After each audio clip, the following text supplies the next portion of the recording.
Pascal Delcolminette. Bonjour Pascal. Bonjour Hamid. Alors je rappelle pour ceux qui ne vous connaîtraient pas, je ne pense pas qu'ils doivent être très nombreux, ceux qui regardent en tout cas notre chaîne régulièrement, vous êtes l'administratrice générale de l'AOEX, donc l'Agence Wallonne de l'exportation. Alors justement, on est en fin d'année, c'est l'occasion peut-être déjà de faire déjà un bilan. On sait que 2022 a été une année exceptionnelle pour vous. Vous avez fait un record, en tout cas en termes d'exportation, de 60 milliards, si ma mémoire est bonne. J'imagine que les records ne se suivent pas toujours chaque année. Qu'en est-il pour 2023 ? Alors 2023, on n'a pas encore le bilan de l'année complète. Nous avons simplement les résultats mi-année, donc du premier semestre. Et c'est vrai qu'on a eu deux belles années avec plus 12,1% en 2021 oui. Et on avait 14,1% en 2022, donc deux belles années. 2023, le premier semestre, on a une diminution de 9,3%. Qu'on voit aussi la Flandre un peu moins, je pense que c'est entre moins 7 et moins 8%, qui est vraiment dû à la détérioration des perspectives économiques mondiales. Et alors, juste pour donner une idée à nos téléspectateurs, téléspectatrices, quand on parle d'un montant de 60 milliards, par rapport à l'avant-Covid, on est au-dessus, on est en bas? Est-ce qu'on a rattrapé l'effet Covid ou pas? Oui, on a rattrapé l'effet Covid, donc je pense qu'il faudra en effet regarder on devra lisser sur plusieurs années, ce sera important. On est dans des années vraiment très complexes, où les crises se succèdent. Donc je pense qu'après l'année 2024, on aura vraiment un trend qui nous permettra de voir si on a bien récupéré de la période avant Covid, en tenant compte de l'inflation aussi, évidemment, parce que ça rentre aussi dans les chiffres à l'exportation.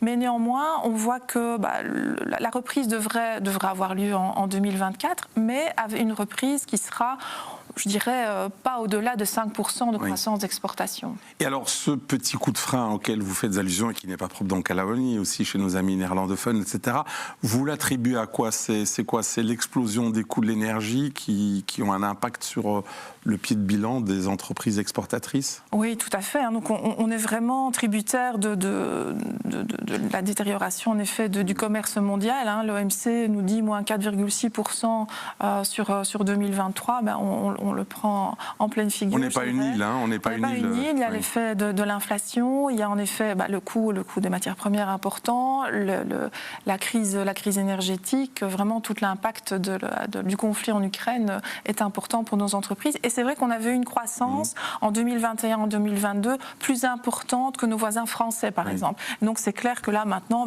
on voit que la situation se lisse vraiment et on devrait attendre, je pense, fin 2024 pour avoir une vue plus complète. Mais c'est clair que les différentes crises ont un impact très important sur nos entreprises. Ce que je crois savoir, c'est que 3/4 des exportations, en tout cas de la Wallonie, puisque c'est de ça dont vous vous occupez quotidiennement, sont destinées à l'Europe. Alors on pourrait dire c'est normal, on a la même devise, c'est des démocraties, on s'entend bien avec eux, il y a un côté safe. D'abord, est-ce que c'est un plus ou est-ce que ça peut être aussi un inconvénient? On pourrait se dire, mais je ne suis pas expert en exportation, on pourrait se dire les Wallons sont peut-être un peu frileux, ils devraient aller au-delà de l'Europe. Alors c'est clair, oui, c'est à peu près 3/4 des exportations en Europe, 50% sur les grandes économies européennes, la France, les Pays-Bas, l'Allemagne, l'Italie, l'Espagne, là c'est 50%. Et donc c'est pas vraiment un problème, je dirais, parce que c'est vrai que ces pays sont des pays avec de grands consommateurs. On a quand même en Europe 400 millions de consommateurs, avec un pouvoir d'achat important. C'est un argument qu'on met souvent en avant. Qui est plus élevé qu'en Afrique ou certains pays d'Asie, effectivement. C'est un argument qu'on met souvent en avant pour attirer des investisseurs étrangers, parce que nous sommes vraiment au cœur d'un hub avec le plus grand marché économique. Ce sont des pays qui ont en effet, qui sont avec des secteurs diversifiés, avec un grand pouvoir d'achat, je l'ai dit, des pays importants. Et puis c'est aussi la démonstration de l'importance du projet européen, avec un marché tout à fait ouvert. Donc que nos entreprises se soient pas repliées, mais en tout cas concentrées sur les pays plus proches et européens, c'est un peu une réalité économique. Avec le Covid, bien évidemment, elles n'ont pas eu d'autre choix.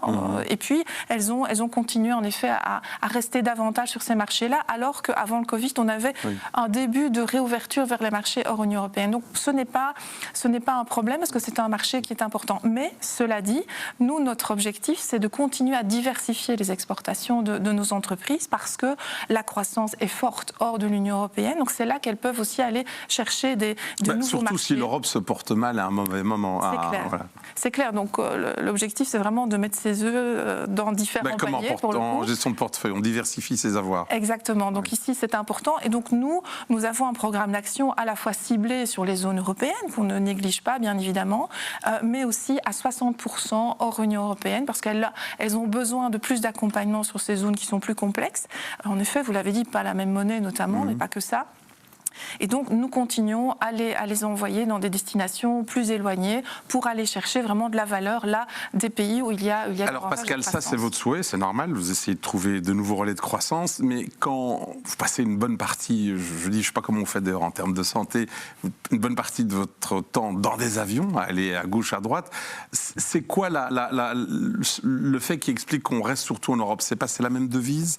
On évite un risque supplémentaire autre que l'effet de devise, c'est ça? Il y a l'effet de devise, il y a la proximité, ce sont des petites entreprises aussi en Wallonie. Et donc il y a aussi des premières exportations dans les pays alentours. C'est plus facile en termes logistiques, c'est aussi plus simple. Et puis ce sont des pays plus stables. Et c'est vrai que dans un monde mouvant, instable, un monde VUCA, comme on l'appelle, les entreprises ont depuis quelques années en effet cette tendance à rechercher un peu la stabilité, la sécurité. Mais à côté de cela, je constate aussi que certaines PME ont vraiment de plus en plus l'ambition aussi d'aller plus loin, voilà, de compléter un peu leur portefeuille de clients en allant au-delà des frontières européennes. Je suis allée il y a quelques semaines au Vietnam, on avait 20 entreprises wallonnes. On avait une mission en Colombie, sur 27 entreprises des 3 régions, il y avait 13 entreprises wallonnes. Ça n'est pas si mal pour des destinations plus exotiques. Alors, vous avez fait allusion à ça tout à l'heure, il y a quelques secondes. On a des petites entreprises, pas que, on a aussi des mastodontes, mais on a beaucoup de petites entreprises. C'est quelque chose qui revient souvent sous la bouche, y compris de dirigeants d'entreprises ou d'hommes ou de femmes politiques. Pourquoi on n'arrive pas à augmenter cette taille moyenne des entreprises wallonnes? Alors, d'abord, sur le constat, en effet, la moyenne des entreprises wallonnes, c'est 9,3 ETP contre 11,9 en Flandre. Et donc, ça fait toute la différence. Et donc, ça veut dire que des petites entreprises, elles vont d'abord se concentrer sur leur survie et pas nécessairement sur leur déploiement international. Donc, c'est clair que ça peut être une difficulté par rapport à notre métier, par rapport à l'exportation. Alors, pourquoi? Parce que je pense qu'il y a beaucoup d'entreprises familiales, de petites entreprises familiales. Le tissu n'est pas du tout le même que le tissu flamand. Il y a une crainte peut-être d'ouverture à d'autres actionnaires. Donc c'est vraiment tout un travail qui doit se faire. Je pense que c'est vraiment culturel. Et tout le travail que fait Wallonie Entreprendre, c'est précisément développer la croissance des entreprises. Il y a toute une politique au niveau du plan de relance de scale-up. C'est vraiment pour passer de catégorie et avoir alors les reins plus solides au niveau des ressources financières, au niveau des ressources humaines, pour à la fois innover, investir et exporter. Parce que c'est vraiment tout un ensemble qui fait le développement d'une entreprise. En même temps, au niveau international, on le voit, le fait d'avoir des entreprises petites, c'est parfois aussi un point fort parce qu'elles ont une agilité, avec des productions parfois en plus petit nombre. Pour certaines entreprises, c'est intéressant de pouvoir proposer des plus petits packages que les grosses entreprises qui ne font pas... Alors, votre rôle, c'est de vous occuper quelque part du commerce extérieur, enfin pas quelque part, même certainement du commerce extérieur. Ce qu'on lit souvent, c'est qu'on assiste à une forme de démondialisation. On s'est rendu compte avec le Covid, avec ce qui se passe en Chine, avec la Russie, tout, qu'on était trop dépendant d'un certain nombre de pays, et on essaye de rapatrier, de relocaliser, ou en tout cas de faire du commerce avec des pays, entre guillemets, ce qu'on appelle le friendshoring, des pays dans le pourtour méditerranéen, ou le Vietnam, vous y avez fait allusion. Est-ce que ce mouvement entre guillemets, de fragmentation, de démondialisation, je ne sais pas quel est le bon terme, c'est quelque chose qui bénéficie, que vous suivez à l'AOEX, qui est intéressant pour nos entreprises? Alors, oui, c'est important. Je vous parlais de notre volonté, notre politique de diversification. Et donc, c'est clair que nous, toutes les années, dans notre programme d'action, on retire une dizaine d'actions qui nous semblent moins pertinentes, on en ajoute une dizaine. Et c'est toujours dans cette volonté, en effet, de diversification sectorielle, mais aussi de pays, pour être sûr que ce que nous proposons aux entreprises pourra leur permettre une certaine pérennité dans leur relations commerciales. Donc c'est vraiment avoir un maximum de partenaires les plus stables possibles, mais en effet, on le voit depuis quelques années, la stabilité d'hier n'est peut-être pas celle d'aujourd'hui, ou l'ami d'hier n'est peut-être pas celui d'aujourd'hui, donc on doit vraiment être attentif à diversifier cela.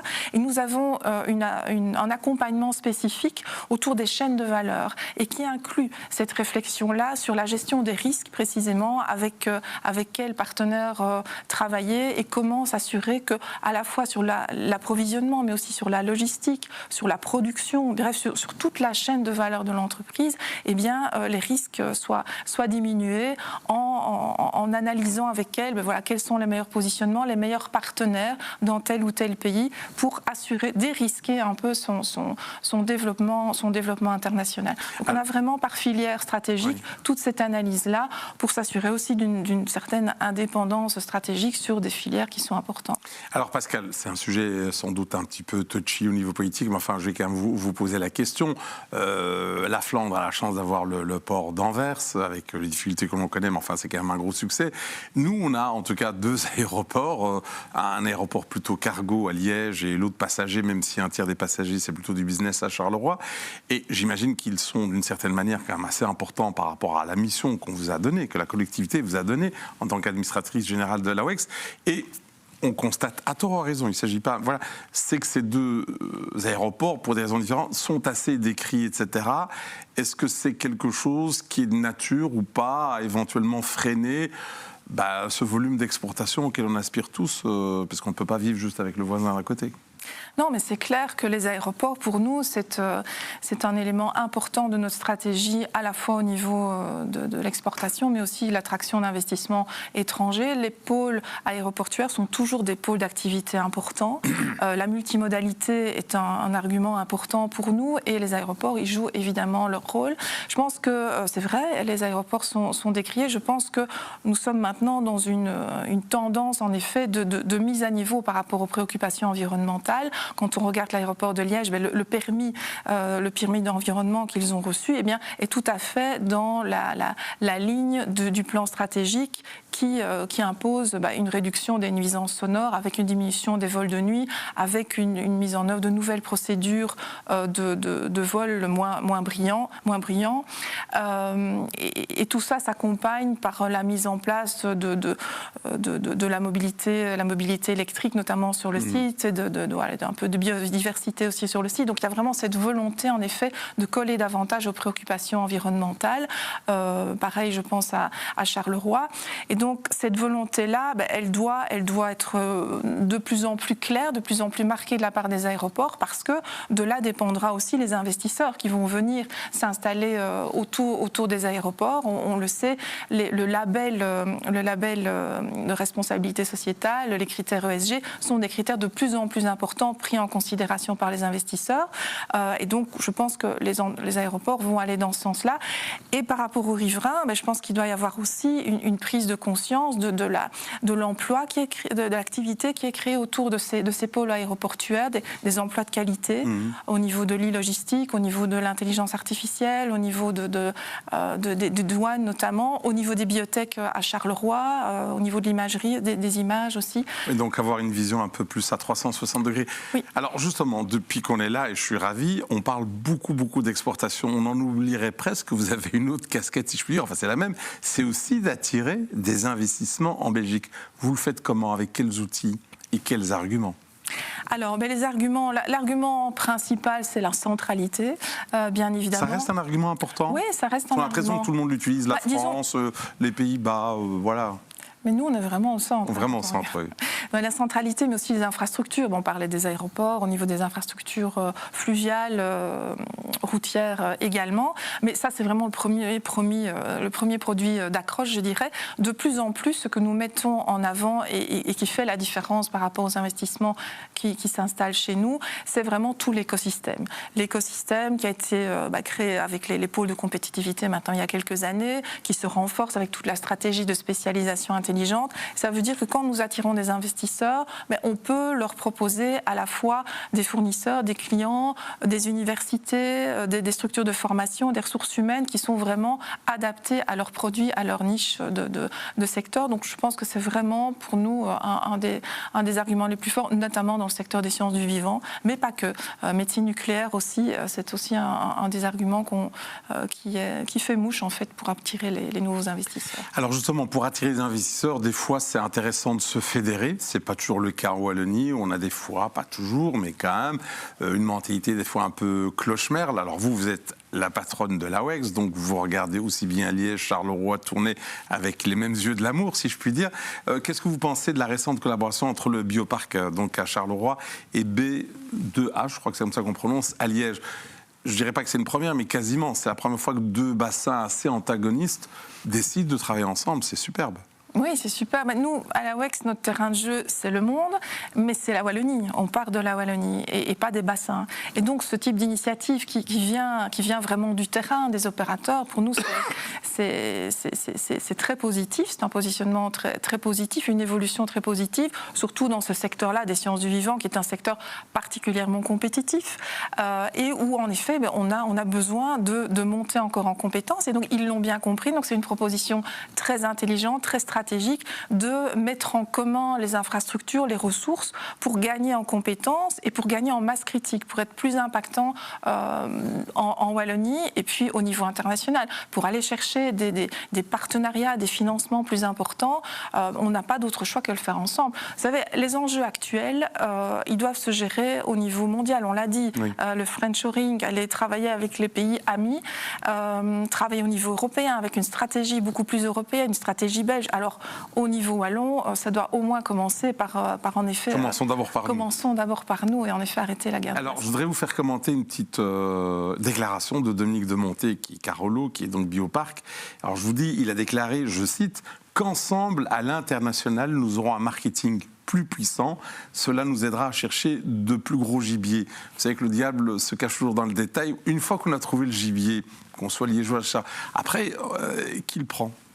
Parce qu'on l'a trouvé, ok, mais il va à Liège, il va à Charleroi, il va où ? Oui, mais d'abord, pour rebondir sur cette phrase de Dominique de Monté, je pense que c'est vraiment le cas. Quand je disais, on va monter en compétences, on va pouvoir, en effet, en alignant un discours qui sera le même, en ayant un marketing, une visibilité globale, ce qui est le cas déjà de notre côté, mais on avait besoin que les opérateurs la partagent, donc c'est vraiment intéressant et on travaille beaucoup avec eux. Et donc, ça nous permettra, en effet, d'aller chercher de plus gros gibier, du plus gros poisson, c'est comme on veut, ensemble.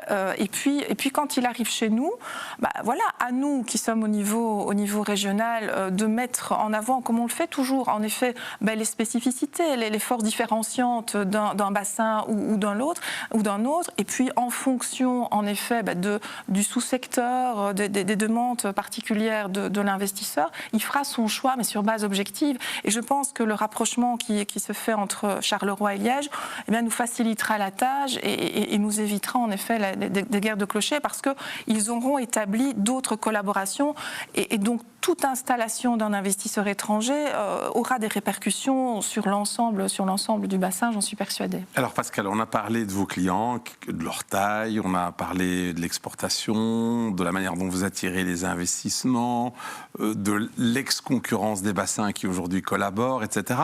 On a juste oublié de parler de votre institution elle-même, l'AWEX, qui s'est réorganisée au cours des derniers temps pour mieux servir les entreprises. Qu'est-ce que vous avez fait de nouveau qui peut intéresser nos téléspectateurs et téléspectatrices qui, en tout cas, sont intéressés par l'export?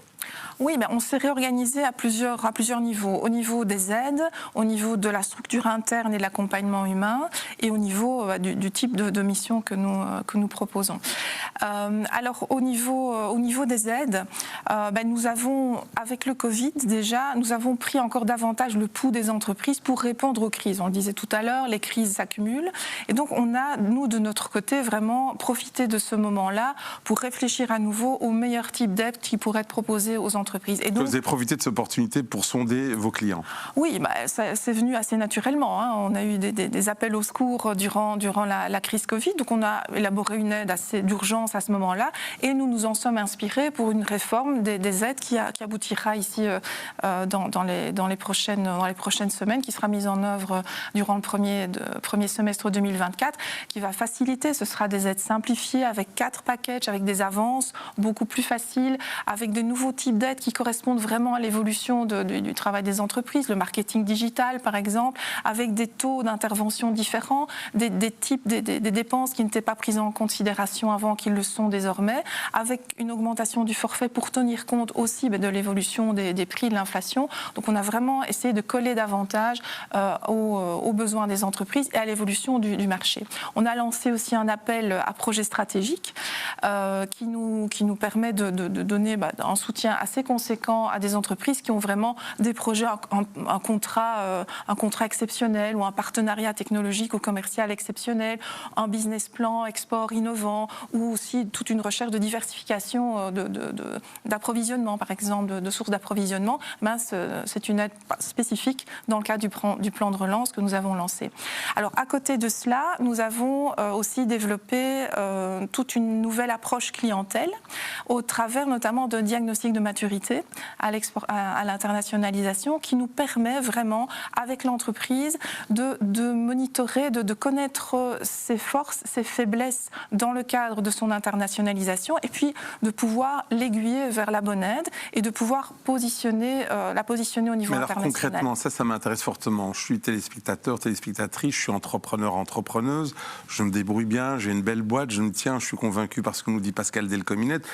Jamais été vraiment à l'étranger. Je dois faire quoi pour faire ce test de maturité, comme vous l'appelez ? C'est très facile. Alors, il faut aller dans un centre régional. Donc, nous avons 6 centres régionaux en Wallonie, en fonction de la localisation de l'entreprise. Elle appelle le centre régional et elle va faire ce test qui ne prend pas très longtemps, ça ne prend pas une après-midi, faire ce test pour vraiment évaluer sa capacité d'aller sur tel ou tel type de marché et voir comment on peut alors lui proposer ce qu'on appelle un plan d'accompagnement à l'international. Donc elle aura son plan d'accompagnement à l'international et qui sera vraiment du sur-mesure pour elle. Et donc elle aura accès, si elle a 50-60%, elle aura accès aux services de base, je dirais à la fois humain, l'accompagnement financier. Par contre, si on estime que c'est une entreprise qui a, 90%, ça devient une entreprise à haut potentiel à l'international. Et là, nous aurons des services supplémentaires à lui proposer avec des moments spécifiques dans des conférences, avec un accompagnement stratégique,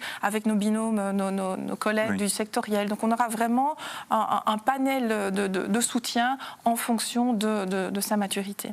Alors on a parlé de beaucoup d'exports et tout. Revenons de nouveau à l'autre volet, l'attractivité. Il y a un voisin qui n'est pas un étranger, puisque c'est le flamand, c'est l'entrepreneur flamand. Ils sont très présents en Wallonie, sauf erreur de ma part. Après les Américains, ce sont les deuxièmes plus grands investisseurs.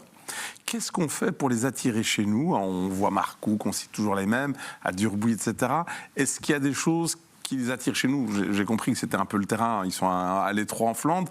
Est-ce qu'on a des choses que l'on fait pour les attirer ? Et est-ce qu'il y a encore des handicaps ? On cite toujours le fait que le Wallon n'est pas polyglotte, etc. Qu'est-ce que vous en pensez ? Alors, donc, on a un gentleman agreement avec la Flandre et avec Bruxelles. On ne va pas chasser sur leurs terres et ils ne viennent pas chasser sur les nôtres. Donc, ça veut dire qu'on ne peut pas aller prospecter pour aller attirer des investisseurs bruxellois ou flamands. Par contre, s'il y a un signal, et en effet, il y en a beaucoup, puisque dans les deux sens, c'est vraiment la région avec laquelle on a le plus de relations commerciales. S'il y a un signal, évidemment, nous sommes à disposition pour l'accompagner, comme on le fait avec un investisseur étranger. Alors, qu'est-ce qui attire les investisseurs flamands chez nous ? Vous l'avez dit, les terrains, même si il y a un point d'attention en Wallonie, c'est les grands terrains disponibles très, très rapidement. Il y a la main-d'œuvre, malgré tout, qui est plus disponible qu'en Flandre. Donc, ça reste deux arguments forts. Alors, ce qui pourrait constituer un frein, et qui constitue ces derniers temps, c'est les procédures administratives d'octroi de permis, par exemple, ou l'intervention de riverains qui empêchent en effet un projet de se déployer. Donc ça, ce sont des points d'attention qui nous reviennent. Ça, c'est pas propre à la Wallonie, en Flandre aussi. Chez nous, c'est plus lent encore ? C'est-à-dire qu'à partir du moment où ils viennent chez nous, ce qui les intéresse, c'est la lenteur, c'est le rythme. Voilà, c'est le rythme, oui, c'est pas que ça reste 5 ans avant d'obtenir un, oui, sinon ils sont partis. Et donc là, c'est encore un point sur lequel nous devons travailler. Et puis il y a une concurrence forte du nord de la France aussi, par rapport aux investissements. On l'a vu avec un exemple Futura. Oui, voilà, c'est ça. Et donc il y a au niveau des terrains, mais au niveau des aides, au niveau aussi des coûts énergétiques. Donc là c'est aussi des volets qui nous handicapent dans l'attraction d'investissement, que ce soit des investisseurs flamands. Alors justement, c'est une bonne question. Notre concurrent principal aujourd'hui, c'est quoi? C'est le nord de la France pour la Wallonie? Oui, pour le moment, le nord de la France est un vrai concurrent sur ces aspects-là. Quoi, parce que Macron met le paquet là-dessus, ils veulent... Macron met le paquet, les coûts énergétiques sont moins importants, donc ça fait la différence. Ah oui, donc c'est notre voisin qui est notre plus grand concurrent. Alors, on arrive tout doucement au terme de cette émission, malheureusement. Pascal, on a des élections qui auront lieu en juin. Alors, peu importe qui sera élu, on le verra, on a le temps.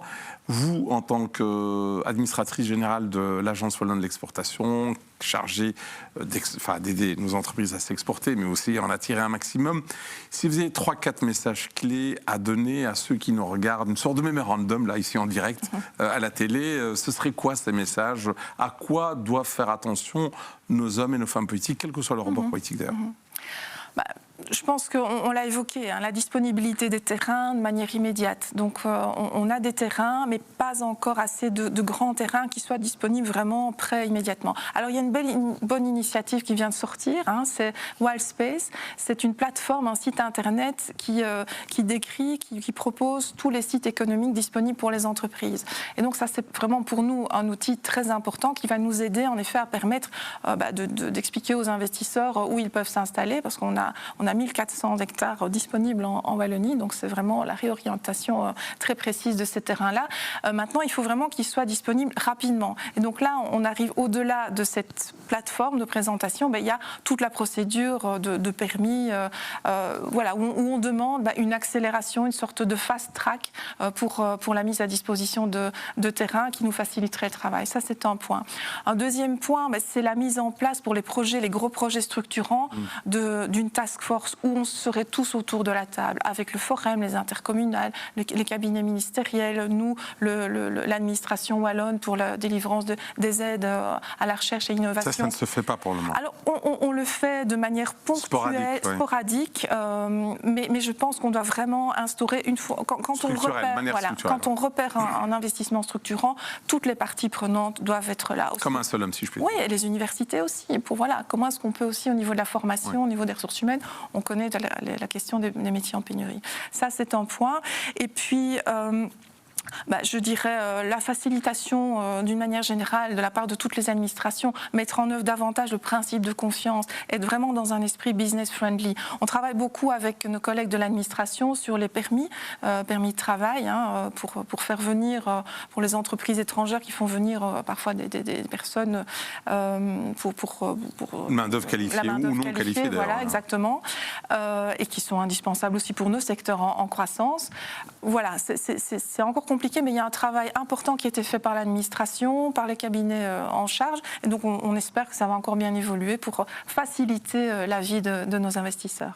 Voilà, le message est clair, j'espère qu'il sera entendu. Merci Pascal, merci à la fois pour votre temps, et puis vous avez été très pédagogique. Je pense que les téléspectateurs et téléspectatrices ont compris que l'exportation, c'est la vie. Donc la semaine prochaine, vous retrouverez une autre émission Trendstalk, mais ce sera mon collègue Olivier Mouton qui recevra un autre ou une autre invitée de marque. À la semaine prochaine.